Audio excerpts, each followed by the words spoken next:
इस कार्यक्रम के प्रायोजक हैं अर्थ SRN dreams construction private limited Bhagalpur. हमारा सपना सबका घर हो अपना। भागलपुर शहर के नजदीक आवासीय एवं व्यावसायिक प्लॉट उपलब्ध हैं। फेस्टिवल ऑफर, बुकिंग मात्र 51,000 में, साथ ही रजिस्ट्री फ्री। दशकों से NH80 की दुर्दशा का दर्द झेल रहे लोगों को कुछ ही दिनों में इससे राहत मिलने की उम्मीद जगी है। दरअसल NH80 व मुंगेर मिर्जा चौकी 4 लेन निर्माण के लिए रैयतों को मुआवजा देने के लिए जिला प्रशासन लगातार कार्य कर रही है, ताकि मुआवजे के बाद निर्माण में कोई परेशानी न हो।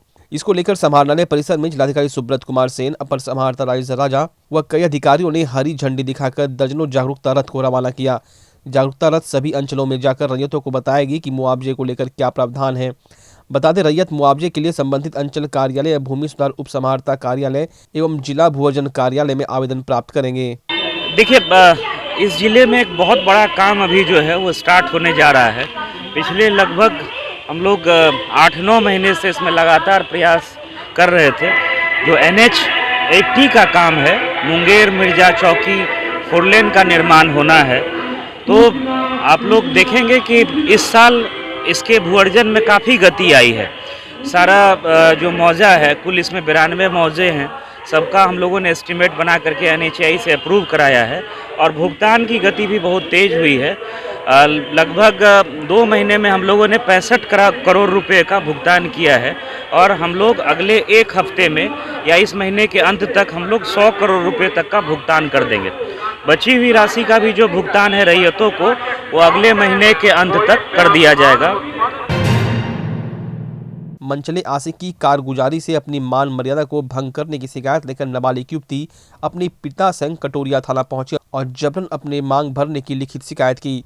घटना कटोरिया थाना क्षेत्र के हरहाड़ पंचायत के धमनिया गांव की है। बताया जा रहा है कि युवती रोज की तरह सोमवार सुबह भी साइकिल से कटोरिया ट्यूशन पढ़ने के लिए जा रही थी। इसी बीच गांव का ही सिरफिरा आशिक पहले से ही रास्ते में घात लगाकर बैठा हुआ था। जैसे ही युवती रास्ते से गुजरने लगी, युवक ने युवती की साइकिल को धक्का मारकर गिरा दिया और उसकी मांग भर दी। इस दौरान युवती की युवक संग हाथापाई भी हुई। बावजूद युवक अपने करतूत को अंजाम देते हुए उसकी मांग भरकर फरार हो गया।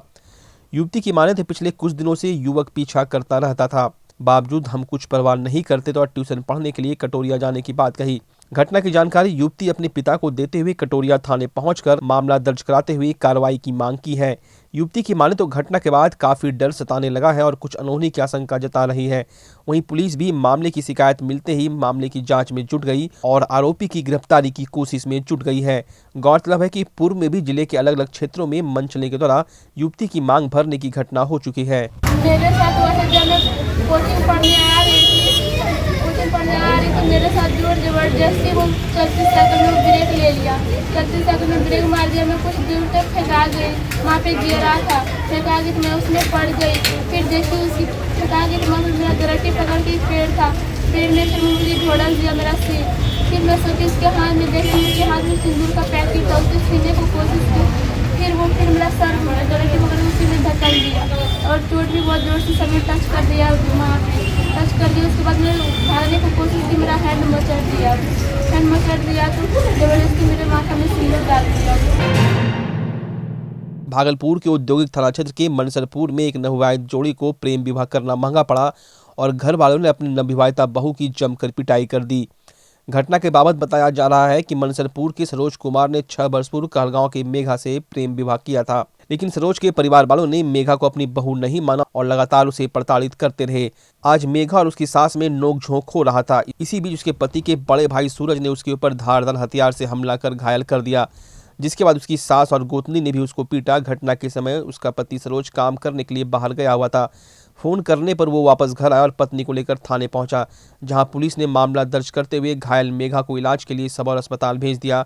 वहीं प्रेम विवाह के बाद हुए शादी के कारण लगातार ससुराल वालों की प्रताड़ना से मेघा काफी भयभीत दिख रही है। और मार कैसे हुआ? मार लेडीज में हुआ और वो आ गया बीच में, वो मेरे पे दबिया चला दिया। कौन मारा तुमको मिलके सब?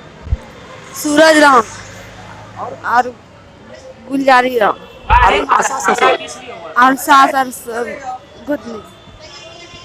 सास ससुर और गोतनी। छोटा मोटा कौन रीजन था? छोटा मोटा? हाँ, छोटा मोटा रीजन था। लव मैरिज शादी की है? हाँ लव मैरिज किए, इसीलिए घर में राजी नहीं था कोई भी, तो इसीलिए उस खपा है मेरे पे। आपका क्या नाम है? मेघा देवी। कब शादी की है? 6 महीना हुआ। पति का नाम क्या है? लाडो घर का- सरोज कुमार। भागलपुर जिले की उप विकास आयुक्त प्रतिभा रानी ने नाथनगर प्रखंड क्षेत्र के भतोड़िया पंचायत के चमकल्ला बहिहार में स्थित पावर लूम का निरीक्षण किया। लूम संचालक मनोज कुमार ने वहां लगे पावर लूम मशीनों की बारीकी से उन्हें अवगत कराया। पावर लूम मशीन पर काम कर रहे कारीगरों से समस्या से अवगत होकर डीडीसी ने जल्द से जल्द समाधान की बात कही। वहीं कर्मियों ने सबसे बड़ी समस्या बिजली संकट की बात कही। लूम संचालक ने कहा कि यहां पर बिजली कटने के कारण कारीगरों को ज़्यादा समय बैठकर ही गुजारना पड़ता है। अगर यहां बिजली की समस्या खत्म हो जाए या काफ़ी कम हो जाए तो कारीगर अधिक देर तक काम कर सकेंगे, जिसका लाभ उन्हें अधिक मेहनताना के रूप में मिलेगा। आपको बता दें, करीब 3 साल पहले इस लूम को बनाने की शुरुआत हुई और करीब 1.5 साल से यहां पर कपड़े का निर्माण हो रहा है। लूम संचालक ने कहा कि अगर समस्या का समाधान जल्द से जल्द नहीं हुआ तो पावर लूम को मजबूरन बंद कर उन्हें दूसरे राज्य का रुख करना पड़ेगा। दिनों पहले उद्योग संवाद आयोजित किया गया था जिला स्तर पर माननीय मंत्री जी की अध्यक्षता में। उसमें ये जो एंटरप्रेन्योर है मनोज जी, इनके द्वारा कुछ शिकायत की गई थी कि इनको अपना जो भी इन्होंने फैक्ट्री लूम बनाया है उसको चलाने में कुछ समस्या हो रही है। उसी के संबंध में उनके समस्या को किस प्रकार से दूर किया जा सकता है, इसलिए उनकी इस फैक्ट्री का आज निरीक्षण किया गया और जो भी इनकी समस्या है इनको फिर दूर करने का प्रयास किया जाएगा। जो उस दिन भी इन्होंने बताया था और आज भी मेन वही कंसर्न है इनका कि बिजली की यहाँ पे थोड़ी समस्या हो रही है। ये चाहते हैं कि 24/7 इनकी जो मशीन्स है वो चल सके, तो बिजली की समस्या है। और दूसरी इन्होंने बताया कि पानी अंदर आ गया था बाढ़ के समय, तो ये 2 चीज़ें हैं। कामगारों का अभाव भी कुछ समस्या ऐसा है क्या? ऐसा तो कुछ नहीं बता रहे हैं, बोल रहे हैं कि जितना अगर बिजली रहेगी तो ये और लोगों को भी बुला सकते हैं और लोगों को भी काम करा सकते हैं। काफ़ी अच्छा इनका है सेटअप यहाँ पे। काफ़ी सारे लोग जो बाहर काम करते थे, बिहार से अपना घर छोड़ के बाहर गए थे, उन लोगों को यहाँ बुला के ये काम दिए हैं, तो ये एक अच्छी चीज़ है, इसको प्रमोट करना चाहिए मेरी समझ से। तो इनको जो भी सहयोग अपेक्षित है वो सहयोग मिले, इसका हम लोग प्रयास करेंगे। नाथनगर स्थित MS बालिका स्कूल में करीब 3000 लड़कियों की सुरक्षा भगवान भरोसे है।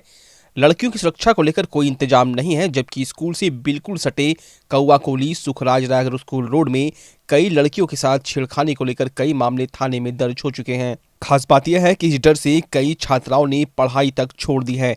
बावजूद स्कूल और पुलिस प्रशासन बेपरवाह है। नाथनगर थाना में तत्कालीन थानेदार ट्रेनी ASP विनीत कुमार ने बीते करीब 1.5 वर्ष पूर्व जब विद्यालय का निरीक्षण के दौरान मंचलों का अड्डा पाया और स्कूल होकर लोगों की आवाजाही देखी तो उन्होंने वहां 2 चौकीदार को तैनात करा दी थी, मगर उनके जाते ही सुरक्षा हटा लिया गया। वहीं स्कूल के प्रिंसिपल के द्वारा स्कूल कैंपस होकर लोगों द्वारा बनाए गए आम रास्ते को बंद नहीं कराया गया। सुरक्षा को लेकर पुलिस को पत्राचार किया गया। वहीं विद्यालय के प्रधानाचार्य माधुरी कुमारी ने कहा कि मेरे पदभार लेने के बाद छेड़खानी की कोई घटना नहीं हुई है। अगर कोई ऐसी सूचना मिलती है तो संबंधित थाने को जानकारी दी जाएगी। क्या इंतजाम है? हम पुलिस को इन्फॉर्मेशन करेंगे थाना। हाँ, यहाँ गाड़ी लगी रहती है, रेलवे लाइन जो है वहाँ गाड़ी रहती है। छुट्टी के क्रम में बच्चे अपना जाती आती हैं और जो क्लास चलता है हम लोग का तो दोनों तरफ का गेट बंद रहता है। उस बीच कोई भी आम पब्लिक नहीं जाते आते हैं। गेट खुलने के बाद जो है 4 बजे के बाद अपना आना जाना करते हैं और सुरक्षित तो स्कूल है ही, क्योंकि आम पब्लिक का रास्ता है। इसको कितना बार मैडम हमसे पहले जो मैडम थी कितना बार लिख चुकी हैं, लेकिन अभी तक कोई जो है हम लोग को कुछ भी नहीं मिला है सुरक्षा का। करेंगे आगे हम तो थाना ही इंफॉर्मेशन कर सकते हैं। 4 दीवारी वहाँ टूटा हुआ है, उनको भी विधायक जी को बोले हैं, क्योंकि हम लोग को कोई फंड में पैसा नहीं है जो अपने वजह से हम लोग करा सकते हैं। भागलपुर की सबौर स्थित कृषि विश्वविद्यालय के शिक्षकों ने एक बार फिर कृषि विश्वविद्यालय प्रशासन के उदासीन रवैये को देखते हुए हल्ला बोल प्रदर्शन किया है। शिक्षक एसोसिएशन का कहना है कि हम लोग पिछले 15 साल से यहां कार्यरत हैं। हमारा अधिकार है ससमय कालबद्ध प्रोन्नति, लेकिन अभी तक हमें इससे वंचित रखा गया है। अभी तक हमें इसका कोई भी अधिकार नहीं मिल पाया है। वहीं कृषि विश्वविद्यालय के शिक्षकों का कहना है कि विश्वविद्यालय प्रशासन ने कभी भी इस बात को तवज्जो नहीं दिया, सिर्फ झूठा आश्वासन देकर हम शिक्षकों को ठगने का काम किया है। हमारे प्रोन्नति को पूर्ण रूप में उलझा कर रखा गया है। शिक्षकों का यह भी कहना हुआ कि हम लोग कभी नहीं चाहते कि हम लोगों को इस तरह का हल्ला बोल प्रदर्शन करना पड़े, लेकिन शिक्षकों के प्रति उदासीन रवैया देखकर हम लोगों को यह कदम उठाना पड़ता है। एक्चुअली हम लोग जो है पिछले 15 साल से सब लोग जॉब कर रहे हैं। जो हमारा अधिकार है समयबद्ध कालबद्ध प्रोन्नति, वो अभी तक हमें नहीं मिला है। तो हम लोगों ने इसके लिए काफ़ी पहले रिक्वेस्ट किया था कि हम जल्दी मिल जाए, जल्दी हमें मिलना चाहिए, समय पे मिलना चाहिए। बट प्रशासन ने, विश्वविद्यालय प्रशासन ने बिल्कुल इस पर ध्यान नहीं दिया, बल्कि हमेशा कुछ न कुछ बोल के हमें उलझाते रहे। और फाइनली उन्होंने इस तरह से उलझा रखा इस प्रोग्राम को, इस हमारे प्रोन्नति को, कि थोड़ी मुश्किल में डाल दिया। हम लोग बाध्य होकर के हम लोग आंदोलन पर उतारू हुए। देखिए, आगे से अभी हम लोग तो रिले हंगर स्ट्राइक पे कंटिन्यू रहेंगी। इंडेफिनिट स्ट्राइक है हमारी, जो चलती रहेगी। इसके साथ साथ जो है हम जो विभाग के जितने भी कंसर्न अथॉरिटीज़ हैं उनसे भी हम लोग मिलेंगे और उनके सामने भी अपनी बात पहुंचाएंगे। साथ में हम लोग ऑनलाइन प्रोटेस्ट भी कर रहे हैं, जहां पे हम ट्विटर के माध्यम से, फेसबुक के माध्यम से और जो भी सोशल वेबसाइट के थ्रू जितने भी माध्यम हैं उनके माध्यम से हम लोग अपने ऑनरेबल सीएम के पास अपनी मैसेज पहुंचाएंगे, अपने ऑनरेबल एग्रीकल्चर मिनिस्टर के पास अपनी मैसेज पहुंचाएंगे और जो भी कंसर्न अथॉरिटीज़ इससे रिलेटेड है उनके पास मैसेज पहुँचा देंगे। क्योंकि इसमें अब हम लोगों को जो है ना, ICR ने एक रास्ता क्लियर किया हुआ है। अब अगर विभाग इसमें जल्दी करेगा और विभाग अगर हमारा सपोर्ट करेगा तो ये प्रॉब्लम जल्दी सॉल्व हो सकती है। तो हम अब विभाग से रिक्वेस्ट करेंगे और उनके पास अपनी मैसेज पहुंचाएंगे कि इसको जल्दी से जल्दी सॉल्व करें, और ताकि हम लोग जो है अपने कामों पे वापस जाके इस यूनिवर्सिटी के नाम को जो है और हम ऊंचाई पे लेके चले जाएं। राष्ट्रीय प्रेस दिवस के अवसर पर भागलपुर जिला प्रशासन द्वारा DRDA सभागार में who is not afraid of media विषय पर कार्यक्रम का आयोजन किया गया। कार्यक्रम की शुरुआत जिलाधिकारी सुब्रत कुमार सेन, अपर समाहर्ता राजेश राजा, ईस्टर्न बिहार प्रेस क्लब के अध्यक्ष राजीव सिद्धार्थ, अनुज शिवलोचन इत्यादि ने दीप प्रज्वलित कर किया। कार्यक्रम में जिलाधिकारी ने पत्रकारों को संबोधित करते हुए कहा कि मीडिया हमें आईना दिखाने का काम करता है। एक खूबसूरत लोकतंत्र के लिए यह बहुत जरूरी है कि मीडिया स्वतंत्र हो। हमारे समाज में मीडिया की अहम भूमिका है। कार्यक्रम में कई पत्रकारों ने अपनी बातों को अधिकारियों तक रखा। सुल्तानगंज के नगर परिषद का प्रभार मंगलवार को सुल्तानगंज के अंचलाधिकारी शंभू शरण राय ने लिया। इस दौरान सभापति नीलम देवी, नगर परिषद के कर्मी व वार्ड पार्षदों ने बूके देकर उनका भव्य स्वागत किया। शंभू शरण राय ने बताया कि शहर की साफ सफाई मेरी सबसे पहली प्राथमिकता रहेगी। वहीं सभी वार्डों के घरों से कूड़ा उठाने के बाद डायरेक्ट शहरी क्षेत्र के बाहर डंपिंग ग्राउंड में गिराया जाएगा। पूरे शहर को डस्टबिन से मुक्त कराने की उन्होंने बात कही। बताते चले, नगर विकास और आवास विभाग के द्वारा भागलपुर के 3 अधिकारियों की ट्रेनिंग पटना में चल रही है, जिसमें सुल्तानगंज के कार्यपालक पदाधिकारी भी शामिल हैं। ट्रेनिंग के दौरान कार्यपालक पदाधिकारी को पद से मुक्त रखा गया है। नए पदाधिकारी की पोस्टिंग तक कार्यपालक पदाधिकारी के तौर पर सुल्तानगंज के अंचलाधिकारी शंभू शरण राय रहेंगे। अखिल भारतीय विद्यार्थी परिषद के द्वारा प्रत्येक प्रांत में प्रत्येक वर्ष एक प्रांत अधिवेशन आयोजित किया जाता है और इसके लिए पूर्व से ही एक समय और एक स्थान निश्चित किया जाता है। इस बाबत आज अखिल भारतीय विद्यार्थी परिषद की ओर से प्रेस कॉन्फ्रेंस आयोजित की गई, जहां अखिल भारतीय विद्यार्थी परिषद के प्रदेश अध्यक्ष लेश्वर प्रसाद ने बात कही। इस बार अखिल भारतीय विद्यार्थी परिषद के बिहार प्रांत का प्रांतीय अधिवेशन भागलपुर में होना तय हुआ है। यह अधिवेशन दिसंबर में ही होना था, लेकिन वैश्विक महामारी कोरोना के चलते समय को और आगे कर दिया गया है। अब अधिवेशन जनवरी 2022 के 18, 19, 20 को होना तय हुआ है। आपके भागलपुर में पूरी भव्यता के साथ महिलाओं के लिए पहली बार भव्य रेंज और ब्रांडेड आइटम का संसार भाव्या।